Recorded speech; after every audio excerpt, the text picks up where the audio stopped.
This is probably my least planned out video ever. Hello everyone, my name is Tasha and it has been a while since I've joined in on Top 5 Wednesday, but that's what I'm finally doing again today. Top 5 Wednesday was created by Lainey from Ginger Reads Lainey, and I will link her channel and the Goodreads group for Top 5 Wednesday down below. This week's topic is books that were spoiled for you or that you were spoiled for. Two things before I start with my list.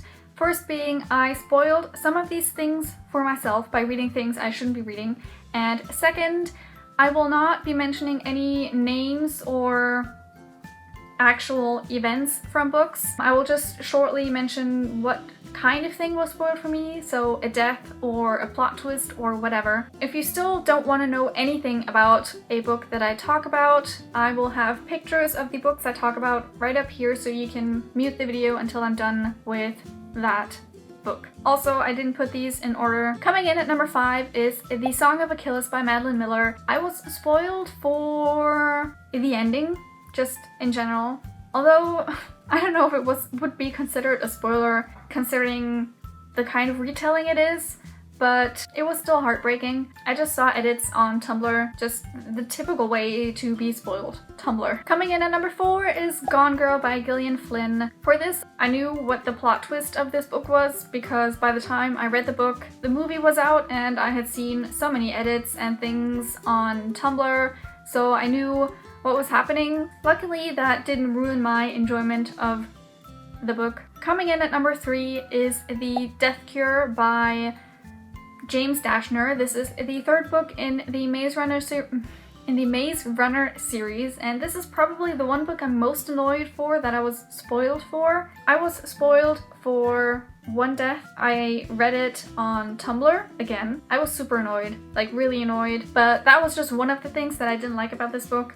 I've mentioned it a few times by now on my channel that I really didn't like the end to the series. Coming in at number 2 is Miss Peregrine's Home for Peculiar Children by Ransom Riggs, and the thing I was spoiled for in this book was my own fault. I read the summary of book 2. I don't know why I did that. It wasn't a huge thing, but I would have liked finding out about it on my own, like while reading the first book. And for anyone wondering, it was something to do with the main character, Jacob. And coming in at number 1 is Crown of Midnight by Sarah J. Maas, the second book in the Throne of Glass series.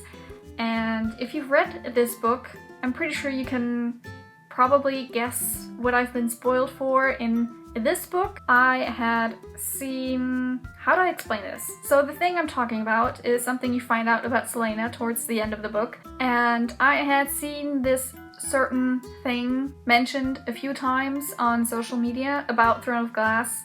So I put the two things together and kind of figured it out on my own. So I do kind of still consider it a spoiler because I did see it. I see someone mention it and I wasn't able to like be mind blown while reading the book. This is the most cryptic video I have ever filmed. Not mentioning things and trying to make sense is so hard, but I hope I'm still making sense. And that was my Top 5 Wednesday for this week. Tell me down below some books that you were spoiled for, but please don't spoil anyone else in the comments, just mention the book maybe. That was it for this video, and I will see you next time. Bye!